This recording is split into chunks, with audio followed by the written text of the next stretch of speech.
नमस्कार। हमारे चैनल में आपका स्वागत है। मैं हूं रामचंद्र मौर्य। साथियों, आज 26 नवंबर है, संविधान दिवस। संविधान दिवस की खबरें पूरे देश से आ रही हैं और हर जगह संविधान दिवस मनाया गया। लोगों ने बाबा साहब भीमराव अंबेडकर को याद किया और संविधान की आज जो दुर्दशा हो रही है उस पर चिंता जाहिर किया। और जहां तक सवाल संविधान को बचाने का है, उसके लिए कई संगठनों ने शपथ भी ली। लोगों ने संविधान को तार तार किए जाने की आशंका और भारत को हिंदू राष्ट्र बनाए जाने की आशंका भी जाहिर की और इस पर दुख भी व्यक्त किया गया और इसके खिलाफ संघर्ष की कवायद भी की गई। लेकिन आज हम चर्चा करेंगे गुजरात चुनाव पर, जहां पर कि चुनाव प्रचार की हद पार कर चुकी है और अब गृह मंत्री अमित शाह ने जैसा बयान दिया है वह सांप्रदायिकता को बढ़ावा देने वाला माना जा सकता है। उन्होंने 2002 के दंगों की याद दिलाई और उन्होंने कहा जो सबक सिखाया गया था उससे गुजरात में दंगे होने रुक गए। मतलब उन्होंने मान लिया कि 2002 का दंगा उन्होंने ही करवाया था और उन दंगों को लेकर के उस समय जो हाहाकार मचा हुआ था, हड़कंप मचा हुआ था, उससे वे अपने को अलग कर रहे थे अभी तक। और गुजरात दंगे को इन्होंने किस तरह से अफरा तफरी में दफना दिया था और उसका दोष मुसलमानों पर मढ़ करके उससे निजात पा लिया था। लेकिन आज जब गुजरात का चुनाव 2022 में सिर चढ़ करके बोल रहा है तो गुजरात चुनाव 1 दिसंबर और 5 दिसंबर को होने वाला है और आज 26 नवंबर है। सिर्फ 4 दिन बचे रह गए हैं और इन 4 दिनों में भारतीय जनता पार्टी जिस तरह से सांप्रदायिक ध्रुवीकरण करना चाहती है, जिस तरह से उत्तर प्रदेश में 80 और 20 का खेला हुआ था, वही खेला यहाँ दोहराया जाना है। और इसीलिए अमित शाह अगर 2002 के दंगों की याद दिला रहे हैं और उसे एक आदर्श के रूप में पेश कर रहे हैं तो ये देश के लिए दुर्भाग्यपूर्ण है, धर्मनिरपेक्ष लोगों के लिए दुर्भाग्यपूर्ण है, शांतिपूर्ण सह अस्तित्व बनाए रखने और साझा संस्कृति में विश्वास रखने वालों के लिए दुर्भाग्यपूर्ण है। साथियों, सवाल यह नहीं है कि गुजरात दंगे कैसे हुए, कितने मारे गए और यह दंगा दुनिया भर में कुख्यात क्यों हुआ। सवाल इस बात से है कि अगर गृह मंत्री अमित शाह एक संवैधानिक पद पर रहते हुए इस बात को कबूल कर रहे हैं कि 2000 के दंगे आयोजित किए गए थे भारतीय जनता पार्टी के द्वारा मुसलमानों को सबक सिखाने के लिए, तो उस पर सुप्रीम कोर्ट क्यों चुप बैठा हुआ है। और भारतीय राजनीति में जो प्रमुख विपक्षी पार्टी कांग्रेस है वो क्यों नहीं इस पर एक्शन ले रही है। और सबसे बड़ी बात तो चुनाव आयोग इस पर क्यों नहीं एक्शन ले रहा है अमित शाह के बयान पर। चुनाव आयोग पर अभी थोड़े दिन पहले ही सुप्रीम कोर्ट ने जिस तरह से सवाल उठाया था और चुनाव आयोग की निष्पक्षता पर, चुनाव आयोग में चुनाव आयुक्त की नियुक्ति पर जो सवाल सुप्रीम कोर्ट ने उठाया था वो वाजिब सवाल था। लेकिन उसके 2 दिन या 3 दिन बाद ही अगर अमित शाह का ऐसा बयान आता है और चुनाव आयोग उस पर कोई कार्रवाई नहीं करता है और सुप्रीम कोर्ट उस पर स्वतः संज्ञान नहीं लेता है तो ये देश के लिए दुर्भाग्यपूर्ण है। जब एक गृह मंत्री ने स्वीकार कर लिया कि उसने दंगे भड़काए थे, दंगे आयोजित किए थे, सबक सिखाने के लिए 2000 से अधिक मुसलमानों का कत्लेआम किया गया था और उस बात को वो चुनाव के टाइम पर ऐन वक्त पर अगर कबूल कर लिया है तो इस पर भारत के सभी संवैधानिक पदों पर बैठे हुए लोगों, चाहे वो राष्ट्रपति ही क्यों न हो, चाहे वे लोकसभा अध्यक्ष ही क्यों न हो, चाहे वो चुनाव आयोग के प्रमुख चुनाव आयुक्त क्यों न हो, चाहे वो राज्यसभा के अध्यक्ष क्यों न हो, सबको संज्ञान लेना चाहिए। और यह नहीं देखना चाहिए कि यह हमारी पार्टी का आदमी है गृह मंत्री या भारतीय जनता पार्टी सत्तारूढ़ पार्टी का प्रमुख है, देश का गृह मंत्री है, इसलिए इसका बचाव किया जाए, ऐसा नहीं होना चाहिए। बल्कि गृह मंत्री के खिलाफ कार्रवाई होनी चाहिए। अगर भारत एक प्रजातंत्र के अनुसार चल रहा है तो, अगर भारत बाबा साहब भीमराव अंबेडकर के संविधान के आधार पर चल रहा है। आज 26 नवंबर को संविधान दिवस के दिन अगर संविधान की धज्जियां उड़ाई जा रही हैं और स्वतः संज्ञान न लेकर के सुप्रीम कोर्ट भी अपनी कार्यशैली से जो उसके ऊपर जिम्मेदारी है, जो उसे अधिकार सौंपा गया है, उससे तौबा कर रहा है और राष्ट्रपति ने इस पर कोई आवाज नहीं उठाई है, प्रधानमंत्री नरेंद्र मोदी चुप्पी साधे हुए हैं, तो ये संविधान के साथ खिलवाड़ है, संविधान के साथ धोखा है, इस देश की धर्मनिरपेक्षता के साथ गद्दारी है। और जहां तक सवाल है कि गुजरात में आज की चुनावी दशा दिशा कैसी है, तो उसमें यही कहा जा सकता है कि भारतीय जनता पार्टी अपने को असहाय महसूस कर रही है, हारती हुई नजर आ रही है। इसलिए अब उसके पास विकास का कोई मुद्दा नहीं रह गया है, सबका साथ सबका विकास और सबका प्रयास का कोई मुद्दा नहीं रह गया है। बिजली, स्वास्थ्य, शिक्षा जैसे मूलभूत सुविधाओं पर उसका कोई ध्यान नहीं है। उसने आज तक 27 सालों में गुजरात का विकास नहीं किया है। और विकास की तो बात छोड़िए, गुजरात तो अन्य राज्यों से भी बहुत पीछे है। गुजरात की लगभग 50% जनसंख्या आज भी 2 जून की रोटी के लिए तरस रही है। और ऐसे गुजरात में जो कि भुखमरी के कगार पर है, इसको भुखमरी के कगार पर लाया कौन है और किसने 27 साल तक शासन किया है? आज जब देख रहे हैं कि दिल्ली से चलकर, दिल्ली और पंजाब से चल करके आम आदमी पार्टी आकर के गुजरात में सब कुछ फ्री करने की बात कह रही है और कांग्रेस भी बिजली मुक्त करने की बात कह रही है, किसानों के ऋण माफ करने की बात कर रही है, इंग्लिश मीडियम के स्कूल खोलने की बात कर रही है, स्वास्थ्य सुविधाएं बेहतर स्वास्थ्य सुविधाएं देने की बात कर रही है, तो उसकी काट के लिए इनके पास कुछ नहीं बचा है। सिर्फ बचा है तो सांप्रदायिक एजेंडा।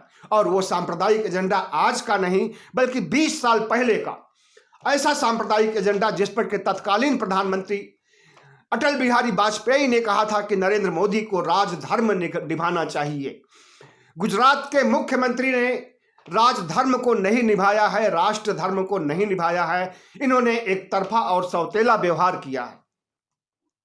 तो अगर प्रधानमंत्री उस समय के ऐसा बयान देते हैं तो यह बहुत दुर्भाग्यपूर्ण है। ऐसे बयान के बाद तो नरेंद्र मोदी को मुख्यमंत्री पद से इस्तीफा दे देना चाहिए था, लेकिन शर्म और हया नाम की कोई चीज है नहीं नरेंद्र मोदी के पास, न थी, न है, न होगी शर्म और हया।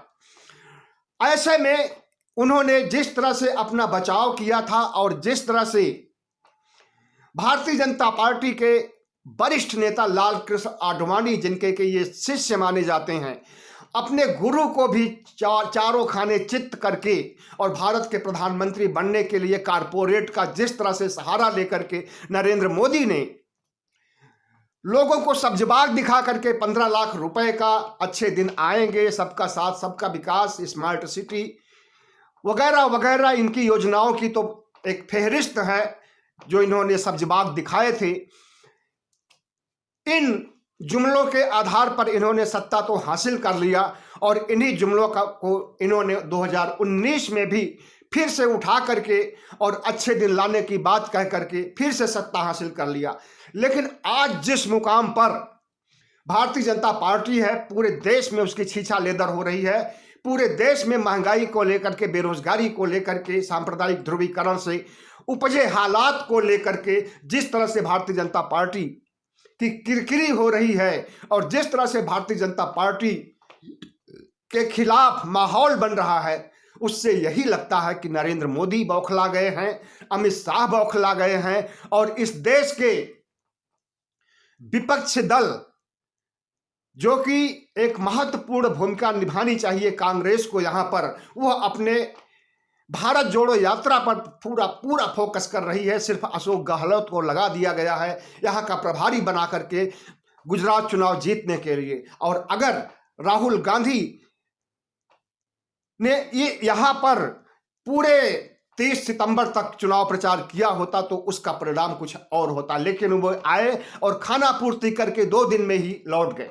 ऐसे में अगर भारतीय जनता पार्टी आम आदमी पार्टी को अपना मुख्य प्रतिद्वंदी मान करके अगर आम आदमी पार्टी की फ्री योजनाओं का लाभ से गुजरात को वंचित करना चाहती है और उसके हिंदू भावनाओं को उभारने की कोशिश कर रही है, तो ऐसे में यही कहा जाएगा कि इस देश में हिंदू कार्ड शुरू से खेला जाता रहा है, 2002 से खेला जा रहा था, और वही गुजरात मॉडल बनाया गया और वही गुजरात मॉडल पूरे देश पर लागू किया गया और वही गुजरात मॉडल आज फिर से गुजरात में उठाया जा रहा है। और हिंदू मुस्लिम ध्रुवीकरण, जबकि मुसलमानों की संख्या गुजरात में 10% से ज़्यादा नहीं है और सिर्फ 6 सीटों पर, विधानसभा की सिर्फ 6 सीटों पर इनका बाहुल्य है मुसलमानों का, इसके बावजूद यहाँ पर हिंदू और मुस्लिम का कार्ड खेला जा रहा है, मुसलमानों को गुनहगार ठहराया जा रहा है, मुसलमानों के खिलाफ आवाज उठाई जा रही है। आज संकल्प पत्र भी पेश हुआ है भारतीय जनता पार्टी का चुनाव होने के 4 दिन पहले। उसमें इसने 20 लाख नौकरियां देने की बात कही है। लोग सवाल उठा रहे हैं कि 27 साल में कितनी लाख नौकरियां आपने दिया जो अगले 5 साल में आप 20 लाख नौकरियां देना चाहते हैं। यूनिफॉर्म सिविल कोड की चर्चा इन्होंने किया है। एक समान नागरिक संहिता इसका अर्थ होता है। एक समान नागरिक संहिता का मतलब है कि सबका एक तरह से पोशाक होगा, सबका एक तरह से धर्म और संस्कृति के मामलों में पूजा पद्धति होगी और सबका एक तरह से एक ऐसा हिंदू नियम लागू किया जाएगा जो कि मुसलमानों को भी मानना पड़ेगा, हिंदू सामाजिक नियमों को ईसाइयों को भी, बौद्धों को, सबको मानना पड़ेगा। यही है यूनिफॉर्म सिविल कोड और इसको लागू करने की बात, और यह भी एक सांप्रदायिक एजेंडे का ही हिस्सा है।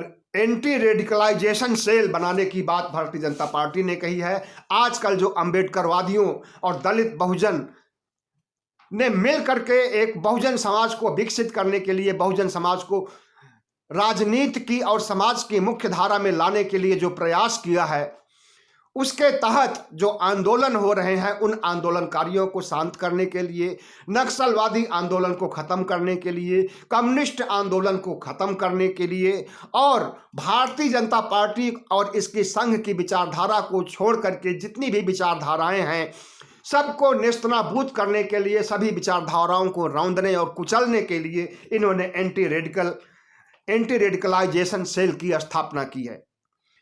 इस तरह से भारतीय जनता पार्टी ने श्रमिक क्रेडिट कार्ड जारी करने की बात कही है, जिसमें 2 लाख रुपए तक श्रमिक लोग लोन ले सकेंगे भारत सरकार से। स्वास्थ्य के मामले में इन्होंने आयुष्मान योजना को 5 लाख से बढ़ा करके 10 लाख कर दिया है। अभी तक ये योजना का लाभ कितने लोगों को मिला है, स्वास्थ्य योजना का भारत सरकार की, आप इसे नहीं जान सकते हैं, और अगर जानेंगे तो आपको निराशा ही होगी, क्योंकि इन योजनाओं में ऐसी शर्तें रखी गई हैं जिसे पूरा कर पाना मुश्किल है। आपके पास स्कूटर है तो आपको ये सुविधा नहीं मिलेगी, आपके पास वाईफाई है तो आपको ये सुविधा नहीं मिलेगी, आपके पास अपना घर है तो ये सुविधा नहीं मिलेगी। मतलब कि आयुष्मान योजना का लाभ उठाने के लिए आपके पास, आप अगर गरीबी रेखा के नीचे हैं तभी आपको, आपका बीपीएल कार्ड बना हुआ है तभी आपको ये सुविधा मिल सकती है।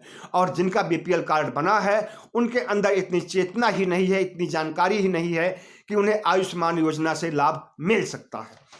इसी तरह से भारतीय जनता पार्टी की तरह कांग्रेस ने भी अपने संकल्प पत्र को, आम आदमी पार्टी ने भी अपने संकल्प पत्र को जारी किया था, और सबसे आखिरी में चुनाव के 4 दिन पहले अगर भारतीय जनता पार्टी का संकल्प पत्र आता है और उसमें सब जवाब दिखाए जाते हैं तो जनता गुजरात की इसको अच्छी तरह से समझ रही है कि भारतीय जनता पार्टी किस तरह से प्रलोभन दे रही है, किस तरह से गुमराह कर रही है, और वो इनके इतिहास के, इनके पिछले सालों में जो भी संकल्प पत्र घोषित किए गए हैं सबकी याद दिला रही है। ऐसे में भारतीय जनता पार्टी गुजरात में हताश है, परेशान है, और पिछली बार तो इसे 99 सीटें मिल गई है, लेकिन इस बार लगता है कि इसे 75 से 80 सीटें तक ही मिल पाएंगी। और अगर इतनी सीटें मिलती हैं तो भारतीय जनता पार्टी की सरकार कतई नहीं बन सकती है। बहुत बहुत धन्यवाद। हमारे चैनल को सब्सक्राइब कीजिएगा, लाइक कीजिएगा और शेयर कीजिएगा।